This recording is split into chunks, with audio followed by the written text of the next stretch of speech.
स्वागत है आपका एक और नई इंटरेस्टिंग वीडियो में। और आज के इस वीडियो में हम लोग आपके साथ में शेयर करने वाले हैं इग्निस का जो लाइटिंग का एक्सपीरियंस है, लाइटिंग किस तरह से इसकी काम करती है और क्या कुछ कितनी पावरफुल है इसके लाइटिंग का मेरे कहने से मतलब इसकी जो हेडलाइट है उसकी विजिबिलिटी कैसी है और वो कितना प्रकाश देती है और कैसे कैसे सिचुएशन में क्या परफॉर्म करती है, वो पूरा एक्सपीरियंस आज के इस वीडियो में हम लोग आपके साथ में शेयर करने वाले हैं। हम फिर शुरू करते हैं इस वीडियो को, और जिसमें हम लोग फर्स्ट टास्क में हम लोग इस कार को ड्राइविंग करेंगे नॉर्मल रोड पे।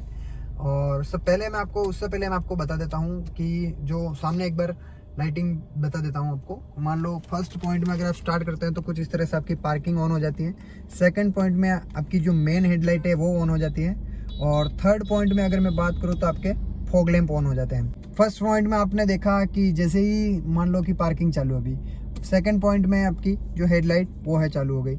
अब देखना कि मेन परफॉर्मेंस है इसके फॉग लैंप का। फॉग लैंप अगर चालू नहीं करते तो कितना प्रभाव पड़ता है, अब ये देख लीजिए फोकस कितना है।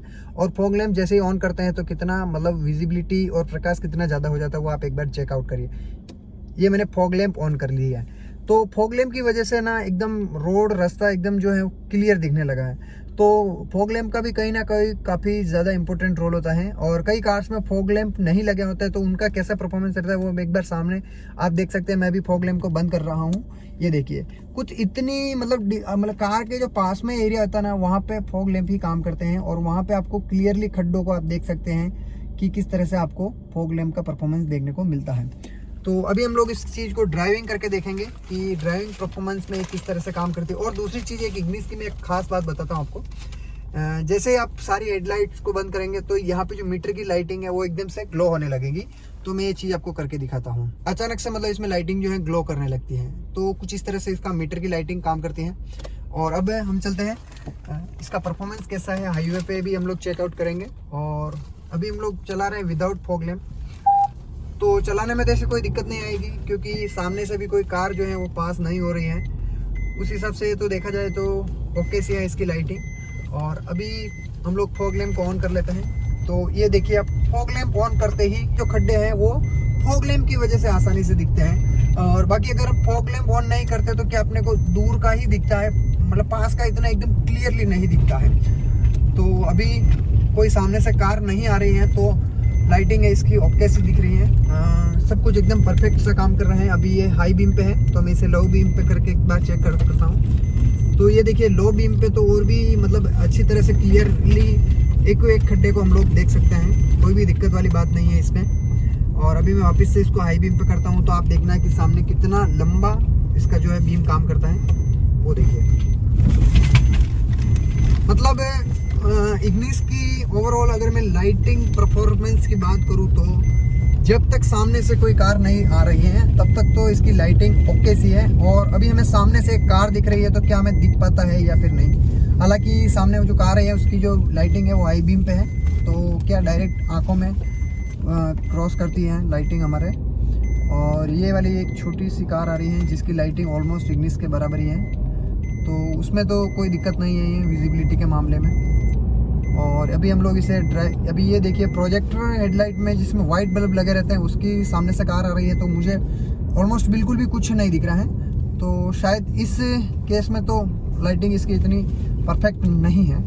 और जिस कार की हाइट ज़्यादा है और मान लो ये बस है तो अभी एग्जैक्टली पता ही नहीं चल पाया था फर्स्ट बार में कि सामने से बस आ रही है। थोड़ी बहुत और पास में तब पता चला कि ये मतलब जो है बस आ रही है, बाकी तो ऐसा लग रहा था कि दोनों लाइटें ही चल रही हैं।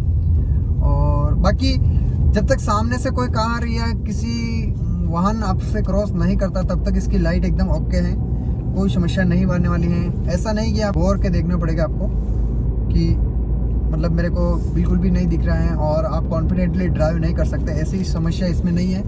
हालांकि वो समस्या आती है उन कार्स में जिनमें फॉग लैंप नहीं लगे होंगे। आपने कभी इस चीज़ को फेस किया होगा तो उसका सबसे बड़ा रीज़न यही हो सकता है कि आपकी कार में फॉग लैंप भी ना लगे हो, तो उसकी वजह से भी ये चीज़ हो सकती है। तो अभी हम लोग हाईवे पे चल रहे हैं और गाड़ी ऑलमोस्ट 60 प्लस चल रही है, 60 के आसपास चल रही है। तो लाइटिंग ओके सी है, ठीक ठाक है, कोई दिक्कत नहीं है। कॉन्फिडेंटली मैं इस कार को ड्राइव कर सकता हूँ एसी लाइटिंग कंडीशन में। और बाकी तो मुझे अभी तक कोई समस्या नहीं लगी है कार चलाने में। और मतलब नाइट परफॉर्मेंस में अभी तक मेरे को ऐसी कोई समस्या नहीं लगी कि मेरे को ये चीज़ की दिक्कत है। इसके इंटीरियर की अगर मैं लाइटिंग की बात करूँ तो इंटीरियर में कुछ, अगर आप नाइट में देखेंगे इसका इंटीरियर तो आपको कुछ इस तरह का देखने को मिलता है। सभी यहाँ पे जो स्टीयरिंग पे कंट्रोल है उनमें भी लाइट ग्लो करती हैं। एसी के ये पूरा यूनिट है, इसमें लाइट ग्लो करती हैं। ये जो टच स्क्रीन के आसपास में जो बटन्स हैं ये भी अच्छी तरह से विजिबल हो जाते हैं। मीटर में अभी मैंने इसके जो है वो ब्राइटनेस कम करके रखा है तो शायद आपको कम दिख रहा होगा। और साइड में इधर जितने भी कंट्रोल्स हैं वहाँ पर भी लाइटिंग अच्छी तरह से ग्लो कर रही हैं, कोई समस्या नहीं है। तो इग्निस का इंटीरियर नाइट में अगर आप लाइटिंग ऑन करते हैं तो कुछ इस तरह से दिखता है। अब मैं आपको इसके पीछे की जो लाइटिंग है वो दिखाने की कोशिश करूंगा, जिसमें आपको ये चीज़ क्लियर हो जाएगी अगर नाइट में आप इस कार को देखते तो किस तरह से दिखने वाली है। इग्निस को अगर आप रात में देखेंगे तो पीछे से कुछ इस तरह से दिखती हैं। और इस वीडियो में मैंने आपके साथ में इसका कंप्लीट एक्सपीरियंस शेयर किया है, किस तरह से इसकी हेडलाइट परफॉर्म करती हैं। अगर ये वीडियो पसंद आए तो इसको लाइक करिए, शेयर करिए और चैनल को ज़रूर सब्सक्राइब करिए।